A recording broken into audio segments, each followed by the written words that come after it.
So once again, the NDP leader has decided to extend the life of the minority Liberal government by voting against the Conservative motion today. Let's find out why.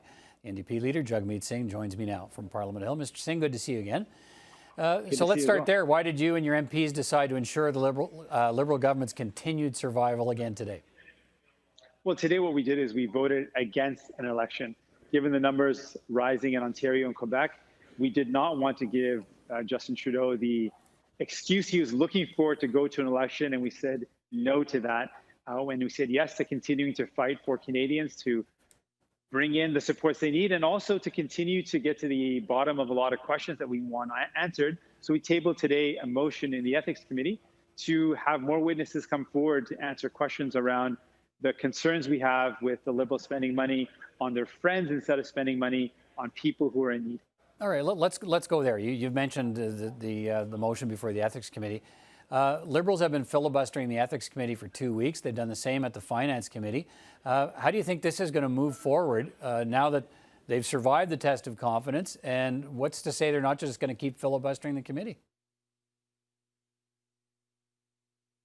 Filibuster, and they could filibuster in any setting. We have the majority on committee, so motions will pass. It might take some time, but motions will pass. What they're showing is that they are unwilling to be accountable, which is something that is very damaging. I think if they continue to do this, I mean, that is their right to do, but it would look very bad on them. That they're going to continue to avoid the scrutiny through delay tactics. We have the majority in committee. We've got a committee like ethics where the chair is not a Liberal. So these are some of the ways that we can hold the government to account.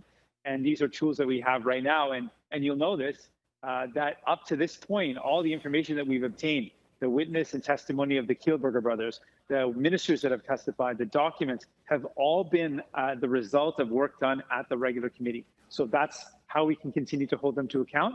And more importantly, there's a lot of work we still need to do. Fight for seniors in long-term care homes and a number of other really important issues. But on the committee front, some could say that was then, this is now.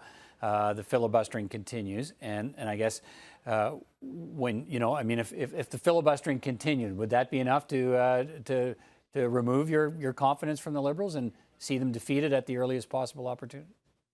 We'll look at all options and continue to reevaluate. We don't have a formal agreement, so we take each vote, each circumstance, case by case. And so far throughout the pandemic, I can say with a lot of confidence, the response to the COVID-19 pandemic has been a better response because New Democrats were there. We fought for a number of successful victories for people, including paid sick leave, help to students, the CERB, $2,000, maintaining that level of support. And we're going to continue to focus on how we can get help to people that are in need. Okay. And if there's a moment where we can't get that help or there's an impasse, we'll evaluate at a case-by-case basis. That's an important point you raise about the things that you've managed to achieve in the past for your support for the minority government. What did you get in return for your support this time? Well, this was a play where the Liberal government and Justin Trudeau weren't looking for an agreement.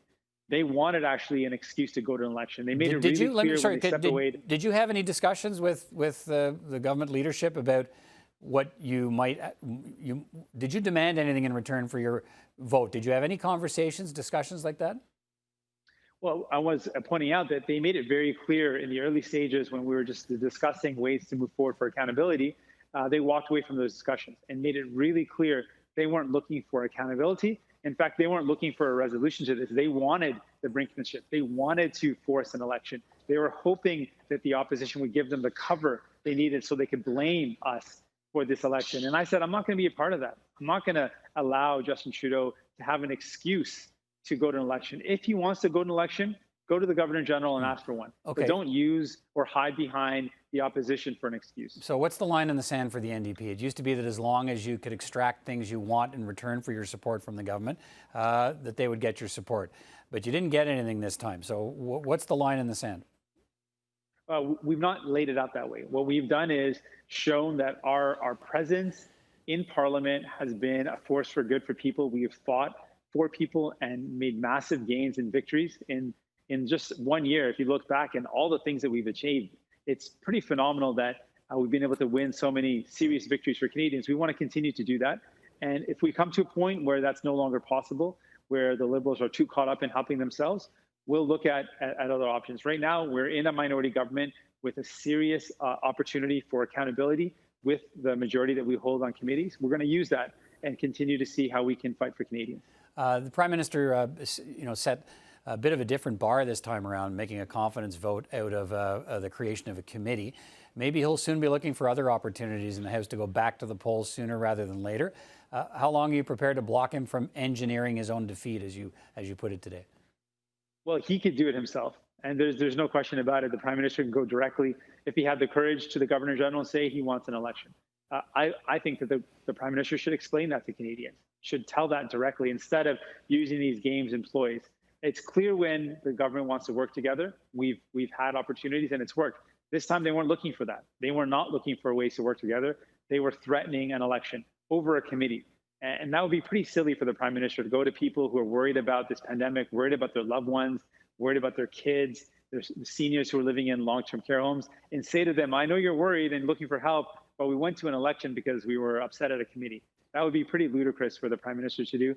We are not going to be a part of that. If he wants to find an excuse, he can do that on his own. We're just going to focus on how we can help people. Right. What about the people saying that you weren't interested in triggering a snap election today because you can't afford to fight one?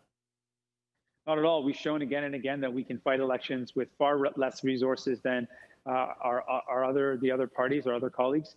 We're going to continue to do that if we need to. We're ready to fight. But right now, the focus shouldn't be on finding a way to go to an election. 1 year away from the last election, in the middle of a second wave of the pandemic, I think it's very reasonable to say we should focus on how we can get help to people. We've heard a lot of people. Small businesses are worried about shutting their doors permanently. People have put their life savings behind these businesses. People are worried about losing their jobs. Parents are worried about their kids. There's a lot of fear and worry out there. We should focus in on helping them out instead of wasting time talking about what a committee looks like. But aren't you concerned, let's finish on this, aren't you concerned that the message you sent to the Liberals today was, look, that they're now thinking we didn't have to give Jagmeet Singh anything this time around, and he still propped us up. So we don't have to give him anything anymore because he'll continue to prop us up because he doesn't want to go to the polls.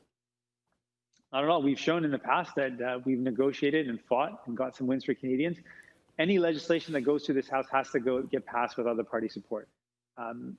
All bills cannot be confidence motions. So there's going to be bills. There's going to be opportunities for us to fight for Canadians again, and we're going to continue to do that. All right, Jagmeet Singh, always good to talk to you. Thanks for your time tonight. Thanks so much.